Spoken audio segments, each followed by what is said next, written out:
you a few things about me, just so you may be wondering, whether you should pay attention to what I have to say or not. I always do that when I look at a speaker and I think, do you really have anything valuable that I can learn from? One thing I would submit that might be credible is my transcript by far is worse than all of you, any of you. I think if you took the combined bad things that you've done and put them all into one transcript, that's probably what mine would look like. I've also failed more than probably any of you in the room combined. And through that, I've learned a lot of things not to do and a lot of things to do.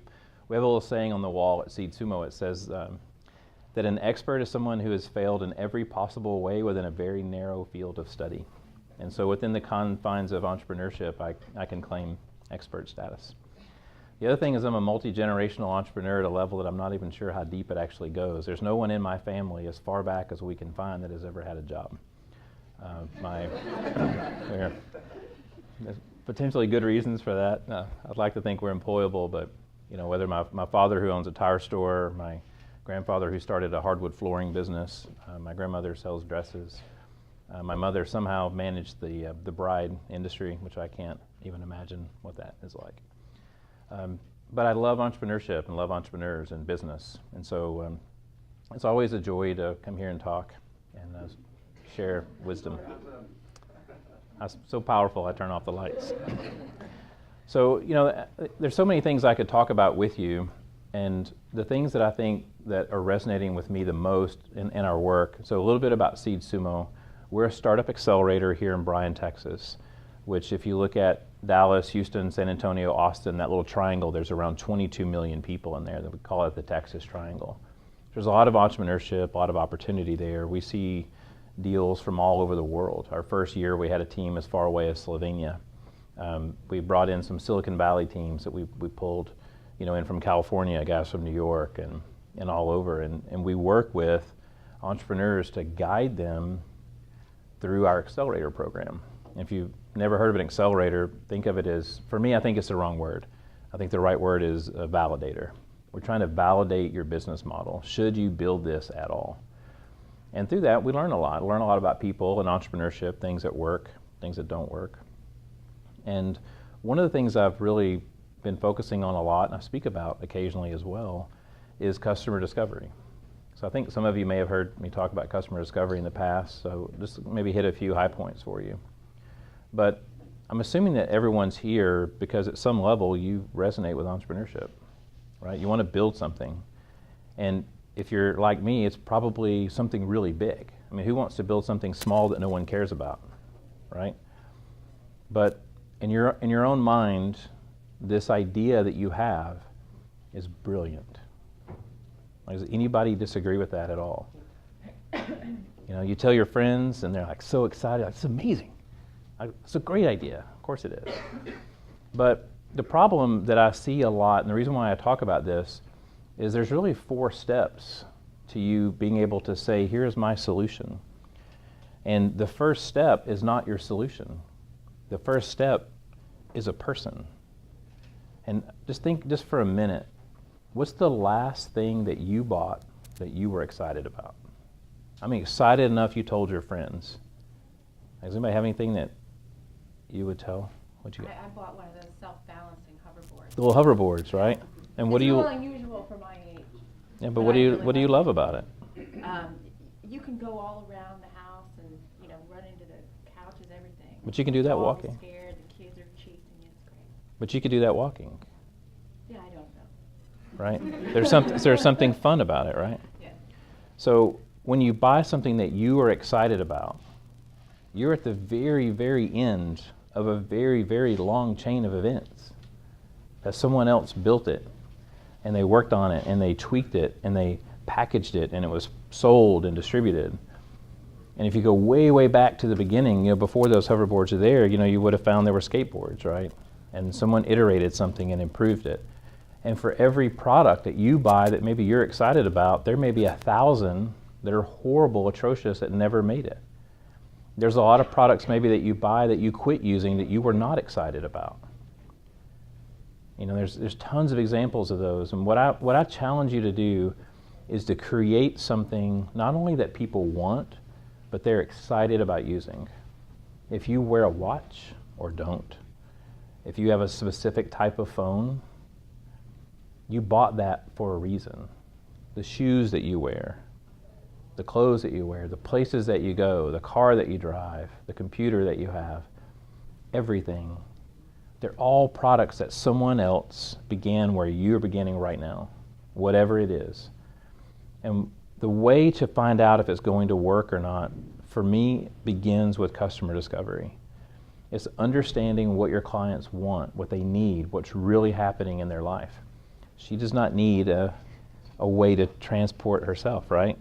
So the need maybe that you get from that might be fun, right? Or novelty, right? There's all these different categories.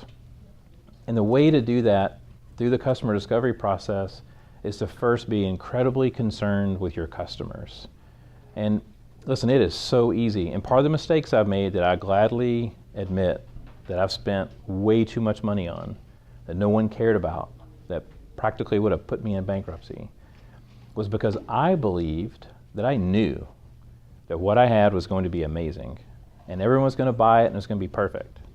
And no one around me was strong enough to convince me otherwise.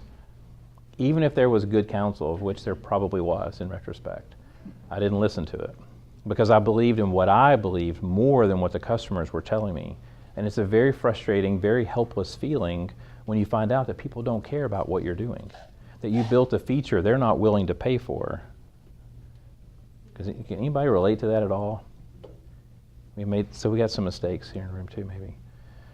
So when you go back first, my challenge at a general level is understand your customer like no one else and begin to see them as people. Do not see them as customers. What's going on in their life? Whether they're a 40-year-old single person raising kids or they're a 20-year-old who just got out of 18 years of captivity and they're in college and they're doing everything new for the first time and no one's telling them what to do anymore. What's really happening in there? What makes a great customer experience? And then within the area that hopefully you have some passion for, then you can begin to understand what are your concerns about these specific parts of their life, whether it's novelty or fun or shoes or anything, fashion or business. When you begin to look deeper into that to see what are the real problems, we make so many assumptions as entrepreneurs and they're not always founded. And you can't just ask people these things either. A lot of times you'll see someone who'll have surveys and they'll say, we did a survey and 97% of people said they like it. If your numbers are that high, you can be assured they're all wrong. I always subtract 90% from pretty much any number that startup people give me. It just doesn't work that way. And then once you know what the problems are, you can get a sense of what you think that maybe you should do, that you should look into. And so what I would encourage you to look at as an entrepreneur, the word doesn't mean anything to us like it should as people. Instead, replace it with like scientist. Instead of I'm an entrepreneur, I'm going to be successful, I'm going to be like Elon Musk and Mark Zuckerberg. Say instead, I'm going to be a scientist. And be willing to say to yourself, I'm probably wrong. Let's go find out. So you have this idea of this thing that you want to build, these features that you need. Go and see if that matches what's actually happening in the market. Or is it just paranoid, delusional, like crazy psychotic stuff that sometimes drives us to do great things? But consider that penicillin was accidental. Marie Curie discovers radium accidentally. Some of the greatest things that have ever happened were accidental. They weren't these brilliant strokes of genius that we knew exactly what we were going to do as entrepreneurs. Do not send surveys out, but go through and learn. Like these guys here are teaching you some really cool skills. And especially if you have businesses that you're excited about, that you can go and learn directly from people. Is this something people would use? When you look at applications like, you have Spotify, anyone? iTunes, Pandora, Shazam, YouTube, to a certain extent the radio, all those declining. I come from a generation that when we used to have like records when we were kids, so you bought a new record. What did we say when tapes came out? Are you buying a new record? Because it's not a record anymore. Is it, am I buying a new tape? Like that language, the vocabulary changed. And then they became CDs. So are you buying a new tape or are you buying a new CD? Like the music changes. Our connection with music changes. Our desire to be with music is always changing and evolving with technology. I literally met someone today who is changing the way that we will discover music. And I think he's onto something. But all those different applications I'm telling you, they all 5 do something different with the way we interact with music as people. Shazam does what? It answers a song. What song is this? It answers that question. You know, with Spotify, you can play whatever. iTunes finally caught up. They were, behind for a bit. You know, when you know the area that you want to be in, you actually may be right. There may be a need for some kind of innovation within this area. But the way in which you do it may need to change and evolve. There may be 1,000 different ways to solve this problem, just like there's 1,000 different businesses out there that do different things. Craigslist and eBay are actually, to me, in the same space, right? But they go about it completely differently. And they're both very valid, but they're all solving the problem of how do I get rid of this stuff that's in my garage? And it's hard sometimes to let go because you have an emotional connection to your idea. You want it to be right. But the hardest part, I know at least it was for me, maybe it is for you, is to say, I don't want to be right. What I want to do is I want to be able to build something that people want and to become like passionately focused on them. So you can understand the customer, you understand what their problems are, you can come up with a compelling opportunity to be able to do something that they can't currently do. And then you can say, I think this is my solution. Probably not right, but at least it's close. Let's go find out. And then from that point, you can begin to do some testing and find out, are they really willing to buy it? And just kind of final point on that. If someone says, yes, I would buy the product, then you've asked the wrong question. It doesn't matter until they're willing to actually give you money. Because until someone exchanges money for what you're doing, they really don't care what you're doing. So you've got to learn as a scientist to throw away a lot of the evidence that you're going to hear. So anyway, customer discovery is a big deal. It's very important to me.